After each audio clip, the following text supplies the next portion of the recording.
Okay, so this chapter 39 is about the liability of principals and agents and how to terminate agencies. So once again, we're going to divide different types of authority into three types of categories: express, implied, and apparent. So our express authority is authority that's been expressly given. So usually this is oral or in writing, expressly given authority, and evidence of that is, say, a signature card at a bank. But let's say I have the signature card at the bank. I have a number of people that are authorized to sign on behalf of my company, and then they, I have to let someone go. Does the bank have any notice that I let them go? No, I have to give them the notice. Otherwise, there's still apparent authority. The bank still thinks that this person has the ability to sign.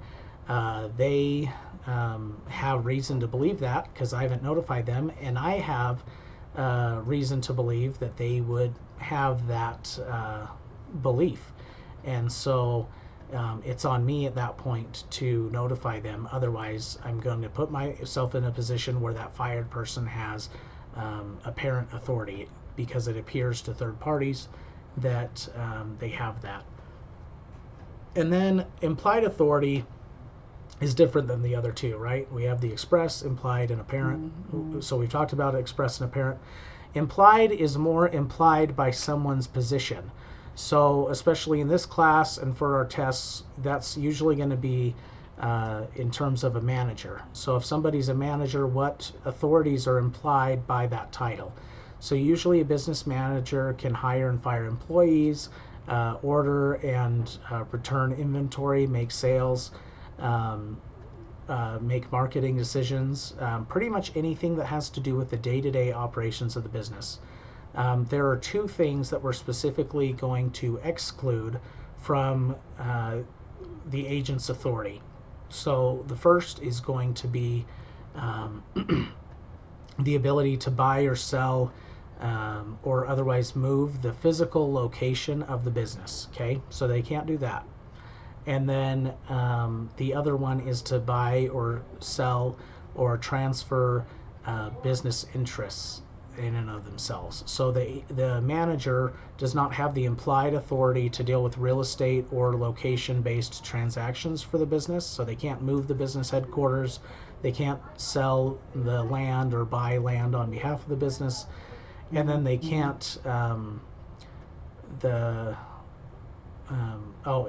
they can't sell or buy business shares on behalf of the company. Okay. Pretty much everything else that has to do with day-to-day operations, totally implied by virtue of them being a manager. Okay. And then something else that we add on to authority. So we have express, implied, and apparent. And then we have this ratification principle.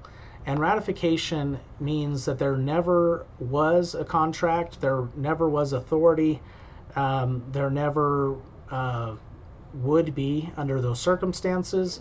The third parties have no reasonable belief. Maybe they do believe that someone's an agent, but they don't have a reasonable belief. They haven't been presented with any kind of valid documentation.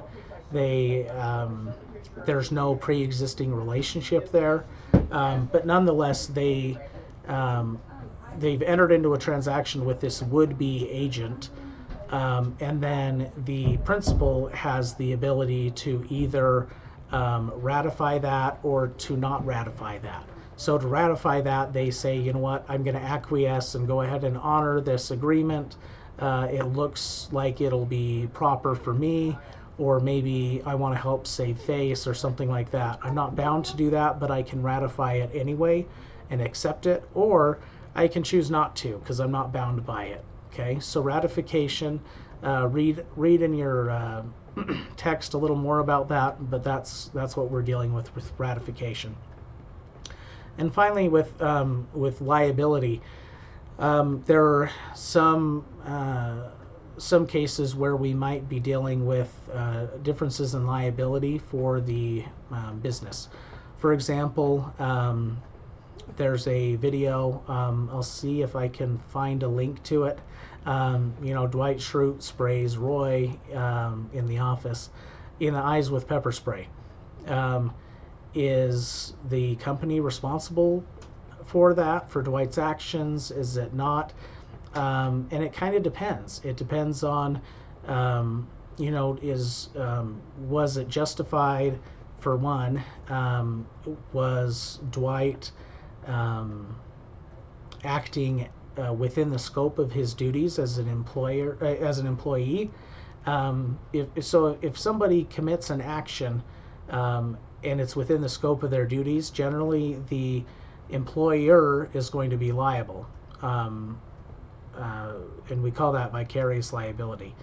Sometimes the employer is directly liable. So if the employer told Dwight, hey, you need to spray Roy in the eyes for kicks and giggles, that's going to be direct liability to the employer, right?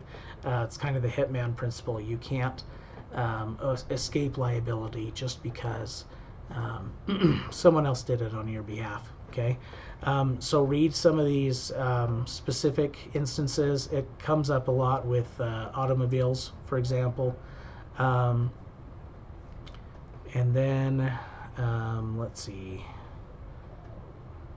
And then termination comes up. So we have express and implied and termination by operation of law. So express termination of an agency, that's where they agree orally or in writing to terminate the agreement, okay? Or maybe they agreed that the agency would only be for a specific transaction or for a specified amount of time. That's an express termination. They've agreed upon that. Implied termination doesn't come up as often. This more has to do with a change in circumstances. Like, let's say it's an agency agreement for purchasing a certain type of asset. That asset price triples overnight, or there's some kind of war or something else unforeseen. It's going to be implied to be terminated because the subject matter of the agreement has changed materially. And then finally, by operation of law. So the most common case here is that the principal or the agent die. Okay, at that point, there is no more agreement. These agreements do not extend beyond the grave like others can. So, so generally, an agency agreement will terminate at death by law. Anyway, there's some nuances there. Feel free to read in your reading. So those are the highlights there. Go ahead and take your practice quiz to get a feel for what's going to be on your graded quiz, and then we'll go from there.